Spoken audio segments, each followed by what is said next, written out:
সাত সকালে শহরে আবারও ইডির অ্যাকশন। এনআরআই কোটায় মেডিকেলে ভর্তি দুর্নীতির তদন্ত শুরু করেছে ইডি। বালিগঞ্জ, করেয়া, নিউ টাউন সহ 5টি জায়গায় তল্লাশি অভিযান এনফোর্সমেন্ট ডিরেক্টরেটের। কেন্দ্রীয় বাহিনী নিয়ে করেয়ায় অভিযান ইডির। এনআরআই কোটায় মেডিকেলে দুর্নীতি, তারই তদন্ত শুরু করেছে ইডি। শহরে ফের ইডির অ্যাকশন। আপনারা দেখতে পাচ্ছেন কেন্দ্রীয় বাহিনীর ঘেরাটোপে ইডির এই তল্লাশি অভিযান শহরের 5 জায়গায়। 3টি জায়গার ছবি এই মুহূর্তে আপনাদের দেখাচ্ছি, করেয়া, বালিগঞ্জ এবং নিউ টাউন। এই 3 জায়গায় ইডির অভিযান। বালিগঞ্জ, করেয়া, নিউ টাউন সহ 5 জায়গায় ইডির তল্লাশি। আর সেই তল্লাশি অভিযানের ছবি এই মুহূর্তে আপনারা দেখছেন। করেয়া, বালিগঞ্জ এবং নিউ টাউনে কেন্দ্রীয় বাহিনীর ঘেরাটোপে তল্লাশি অভিযান ইডির। এনআরআই কোটায় মেডিকেলের ভর্তি দুর্নীতির তদন্ত শুরু করেছে এনফোর্সমেন্ট ডিরেক্টরেট।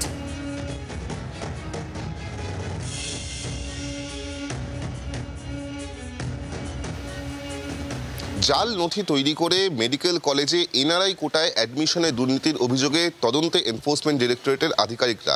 এনফোর্সমেন্ট ডিরেক্টরেট নির্দিষ্টভাবে ইসিআই দায়ের করার পর রীতিমতো 5টি জায়গায় একযোগে তারা তল্লাশি অভিযান চালাচ্ছেন, যেখানে একদিকে নিউ টাউনের একজনের বাড়িতে তল্লাশি অভিযান চালানো হচ্ছে, পার্ক সার্কাস করেয়াতে একজন আইনজীবীর বাড়িতে তল্লাশি অভিযান চালানো হচ্ছে, এবং এই মুহূর্তে আমরা বালিগঞ্জের যেই আবাসনে রয়েছি সেই আবাসনেরও কিন্তু 4 তলার ফ্ল্যাটে তল্লাশি অভিযান চালানো হচ্ছে, এমনটাই এনফোর্সমেন্ট ডিরেক্টরেট সূত্রের খবর।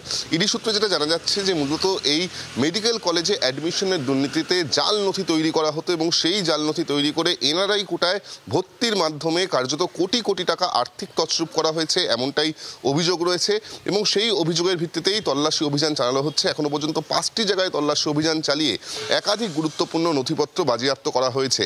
এই নির্দিষ্ট আবাসনে ঘোষ পরিবারের বাড়িতেও কিন্তু তল্লাশি অভিযান চলছে এবং সেখান থেকেও গুরুত্বপূর্ণ কিছু নথিপত্র বাজেয়াপ্ত হয়েছে ইতিমধ্যেই, এমনটাই ইডি সূত্রের খবর। কিভাবে এই গোটা চক্র কাজ করত, এই চক্রের নেপথ্যে কারা কারা রয়েছে, এই সমস্ত বিষয় এই মুহূর্তে তদন্ত করে দেখছেন এনফোর্সমেন্ট ডিরেক্টরেটের আধিকারিকরা। এবং এখান থেকে যে সমস্ত সূত্রগুলি পাওয়া যাবে তার ভিত্তিতেই কিন্তু আরও অন্যত্র তল্লাশি অভিযান চালানো হতে পারে, এমনটাই ইডি সূত্রে আমরা জানতে পারছি। জি 24 ঘন্টার জন্য ক্যামেরায় দেবাশিস বটব্যালের সঙ্গে বিক্রম দাস, কলকাতা।